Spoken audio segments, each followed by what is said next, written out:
बिहार के अंदर देखें तो जिस तरीके से अपराधियों का हौसला बुलंद हुआ है नीतीश कुमार जी की सरकार के अंदर, और किस तरीके से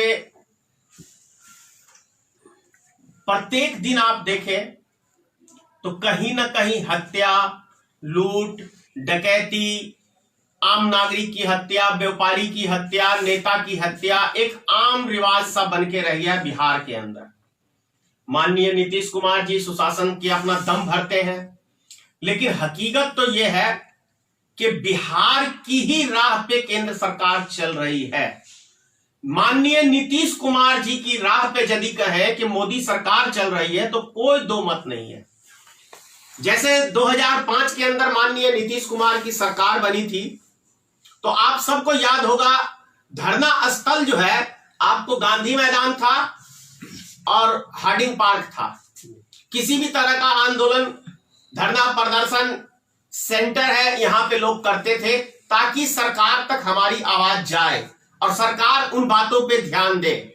लेकिन नीतीश कुमार जी की सरकार बनने के बाद आप देखिए तो कहां पे गर्दनी बाग उठा के धरना स्थल को फेंक दिया गया है। जहां एक जंगल है, कोई आपकी आवाज सुनने वाला नहीं, कोई आदमी का आवाजाही नहीं, मतलब एक जंगल में धरना स्थल को दे दिया गया है। आप वहां पे सुबह से लेकर रात तक माइक लगा के चिल्लाते रह जाएं, मर जाएं, नीतीश कुमार की सरकार को कोई लेना देना नहीं है। अगर आपने कहीं उग्र होकर प्रदर्शन किया तो बदले में आपको क्या देगा नीतीश कुमार की सरकार, तो इसका जीता जागता नमूना आप लोग प्रत्येक दिन देखते ही हैं। कहीं ना कहीं किसी न किसी संगठन के कर्मचारी को, चाहे छात्र हो, चाहे पुलिसकर्मी हो, चाहे महिला कर्मी हो, चाहे आंगनबाड़ी की सेविकाएं हो, चाहे पैरामेडिकल के, मतलब मिला जुला के कहें तो कोई भी ऐसा विभाग नहीं है जिसने नीतीश कुमार के सरकार के खिलाफ या मोदी सरकार के खिलाफ आंदोलन नहीं किया और बदले में उसको मोटे मोटे लठ इस सरकार ने, चाहे केंद्र की सरकार हो चाहे बिहार सरकार हो, दोनों मिला जुला के एक ही रवैये से चल रही हैं। अब बात कर लेता हूं मैं, ये प्रेस वार्ता आखिर बुलाने का मकसद क्या है। हरलाखी के अंदर एक दिव्यांग लड़की की गैंग रेप हुआ है, आप सब जानते हैं। गैंग रेप हुआ है तो उसके अंदर मेरे पास वहां से सामाजिक संगठनों ने अपील किया है, व्हाट्सएप पे मैसेज भेजा है कि नेताजी आप इसको इंसाफ दिलाने के लिए आप हमारी मदद करें। मैं यहां पे यह कहना चाहता हूं, मैं इसीलिए इस आंदोलन की बातें मैंने किया है कि आखिर हम किस तरह से मदद कर सकते हैं उनकी। आंदोलन करें, प्रशासन डंडा देगी। कौन से आंदोलन में प्रशासन ने अभी तक आंदोलनकारियों के ऊपर जुल्म सितम नहीं किया है? तो ऐसे में आज यदि आपको हमारी जरूरत पड़ती है तो हमारा हाथ कौन मजबूत करेगा? आप हाथ मजबूत करेंगे। तो इलेक्शन का टाइम आता है तो उस टाइम में मोदी याद आता है, लालू याद आता है, तब हमारे जैसे नेता याद नहीं आते इस देश की जनता को कि हम आपकी लड़ाई लड़ने के लिए सक्षम हैं, आपकी लड़ाई हम लड़ते हैं। तो आपका भी कर्तव्य बनता है कि हमारा हाथ मजबूत आप लोग करें। लाठी डंडा खाने के लिए धनेश्वर महतो जाए, अन्य पार्टी के लोग जाएं, लेकिन इलेक्शन के टाइम में आप लोग क्या करते हैं? कोई हिंदू के नाम पे वोट करता है तो कोई मुसलमान के नाम पे वोट करता है। तो अपने लिए गड्ढा खोदने का काम, नर्क द्वार जिसे हम कहते हैं, नर्क का दरवाजा खोलने का काम आम जनता खुद करती है। तभी तो आपको मैं बता दूं कि मुजफ्फरपुर की सेंट्रल हॉल की जो 34 बच्चियों का रेप इसी नीतीश कुमार की सरकार में हुआ है ना, तो क्या इंसाफ मिल गया? चमकी बुखार से हजारों बच्चों की मौत इसी नीतीश कुमार के सरकार में हुआ है। क्या जनता ने उसका रिजल्ट दिया? अभी देश के अंदर कोई समस्या नहीं है, समस्या नहीं है जनता के नजर में। जब उनका किसी के साथ कोई अप्रिय घटना घटती है तब विपक्षी नेता उनको याद आते हैं। क्यों भाई, क्यों याद आ रहे हैं हम आज? मेरी बातें आम जनता को बहुत बुरी लगेंगी, लेकिन धनेश्वर महतो कड़वी बातें करने के लिए मैं जाना जाता हूं, क्योंकि मैं सच्चाई बोलता हूं तो लोगों को मिर्ची लगती है।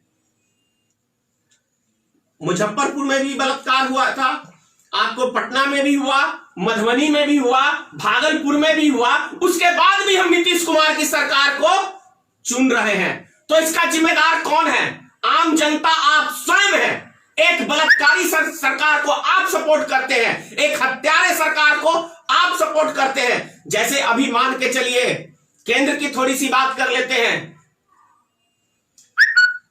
एक आंदोलन चला था अभी आपको पिछले साल केंद्र सरकार के खिलाफ, एनआरसी CAA कानून के लिए। मैं उसका प्रोटेस्ट का हिस्सा बना। हिंदू समाज के लोगों में भारतीय जनता पार्टी के लोगों ने यह भर दिया कि एनआरसी के तहत हम लोग मुसलमानों को बाहर भगाएंगे। आसाम में एनआरसी लागू हुआ, लेकिन ठीक है, कोई भी केंद्र सरकार कानून बनाती है तो उस कानून का तो कम से कम सरकार को चाहिए कि पूरी तरह से उसका विज्ञापन के जरिए, टीवी के जरिए, पेपर के जरिए, सोशल मीडिया के जरिए उस कानून के संबंध में बताना चाहिए सरकार को ना। सिर्फ सरकार एक छोटी सी बात क्या कह देती है, ये कानून आपके लिए लाभदायक है। अरे भैया, उसका लाभ भी तो आप गिनवाओगे ना कि हमने इस कानून में ये प्रावधान दिया है और इससे आपको ये लाभ होगा, ये नुकसान होगा। उसी तरीके से एनआरसी जब केंद्र सरकार ने लागू किया तो एनआरसी के विषय में तो किसी को बताया नहीं कि एनआरसी के अंदर जो हमने कौन कौन से उसके अंदर शर्तें रखी हैं आम नागरिक को यहां का नागरिक साबित करने के लिए। जैसे अमित शाह जी ने टीवी चैनल पे आके कहा, आधार कार्ड कोई वैल्यू नहीं है, पहचान पत्र कोई वैल्यू नहीं है, राशन कार्ड कोई वैल्यू नहीं है, आपको ड्राइविंग लाइसेंस कोई वैल्यू नहीं है, ये पासपोर्ट की कोई वैल्यू नहीं है। तो वैल्यू क्या चीज की है? ये आम जनता को तो नहीं पेपर के माध्यम से कहा, बस ये कह दिया कि ये नागरिक संशोधन कानून है, हम विदेशियों को यहां पे बसाएंगे और यहां के नागरिकों को जिनके पास कागज पूरे नहीं मिलेंगे उनको हम बाहर भगाएंगे। तो ये कैसा कानून था? 1971 से पहले का, आपको बता दूं, 1971 से पहले का आपके बाप दादा के नाम पे रजिस्ट्री होनी चाहिए थी, ये कानून में उसमें लिखा गया है। तो एक तरफ ये भी बात कही अमित शाह ने, दूसरी तरफ अमित शाह ने यह भी बात कही कि एनआरसी पूरे देश में लागू होगा और क्या कहते हैं, ये किसी जाति विशेष पे नहीं लागू होगा, हिंदुस्तान के एक एक व्यक्ति पे लागू होगा। तो आसाम के अंदर 19 लाख कुछ हजार आदमियों की नागरिकता गई, तो उसके अंदर जहां हिंदू और मुसलमान की बात होती है तो हमारे हिंदुस्तान के हिंदुओं को समझ में नहीं आएगा।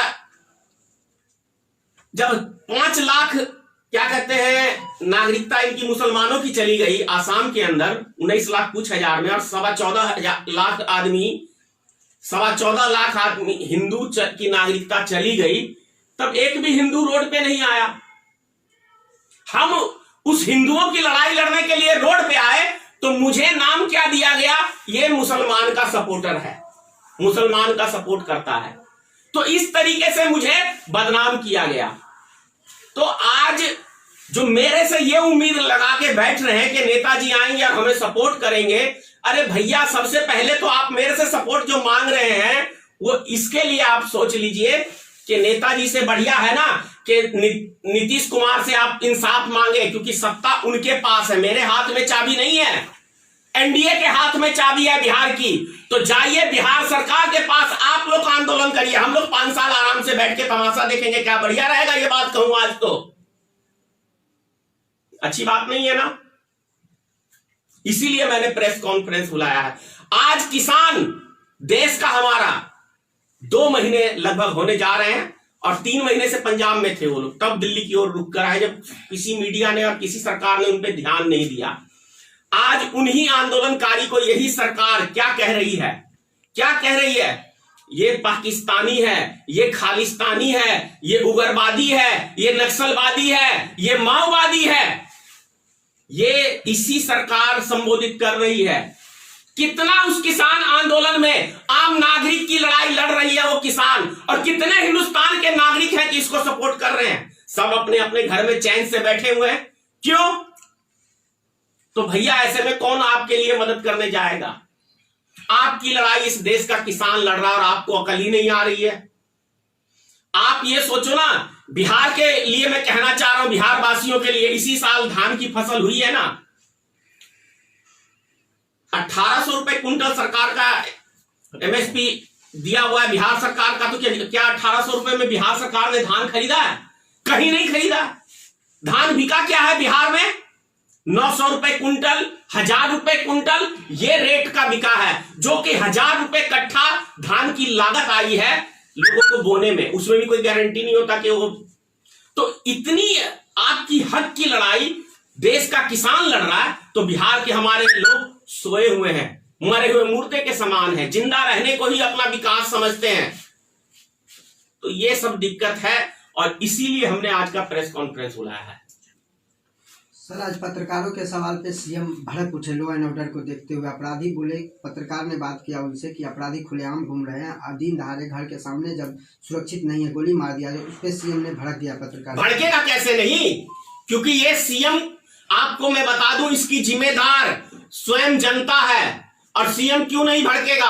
अरे भैया, आखिर सीएम को चौथी बार देश, ये बिहार की जनता ने चुना है, तो आप उस पर सवाल कैसे खड़ा कर सकते हैं? ये है अभी की राजनीति कि जनता ने चुना है हमको, आप हमसे कोई सवाल ना पूछो। भैया, जब 4-4 बार आप एक व्यक्ति को मुख्यमंत्री बनाओगे और कई बार किसी को प्रधानमंत्री बनाओगे, तो उसका अहंकार 7वें आसमान पे बैठेगा। देश का विकास जब ही हो सकता है, राज्य का विकास जब ही हो सकता है, सिर्फ 5 साल के लिए नेता चुने, जैसे केरल के अंदर होता है ना, उस तरीके से। और नीतीश कुमार का अहंकार सर चढ़कर बोल रहा है, उसको इतना मतलब लोगों ने सर पे बिठा लिया है ना कि नीतीश कुमार में योग्यता नहीं है, ना ही प्रधानमंत्री की अपना सोचते थे। मैं तो कह रहा हूं, मुख्यमंत्री क्या, एक एमएलए बनने योग्य भी नहीं है नीतीश कुमार अभी के टाइम में। जितना अहंकार, मीडिया सवाल नहीं करेगी तो कौन सवाल करेगा भाई? और मीडिया का काम क्या है? सवाल करना ही ना।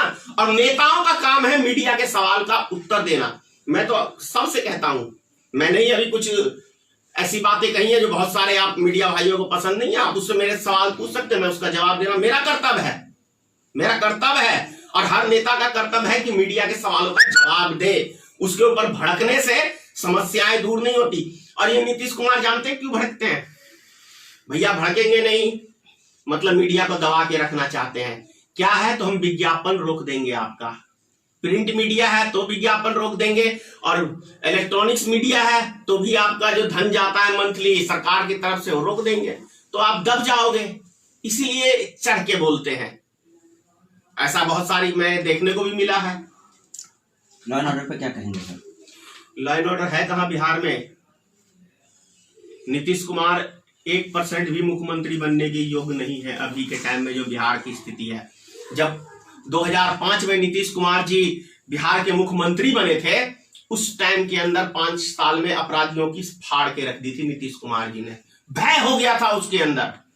लेकिन उसके बाद नीतीश कुमार कठपुतली बन गए, सत्ता का लोभ आ गया। ये वही नीतीश कुमार जी हैं कि 2-3 रेलगाड़ियों का हादसा हो गया था, डकैती, बच्चियों का बलात्कार। अब बेशर्म की तरह, बेशर्मी का यदि नीतीश कुमार को कहे ताज पहन के बैठ गए हैं मुख्यमंत्री की गद्दी पे, तो कोई बुरा नहीं है।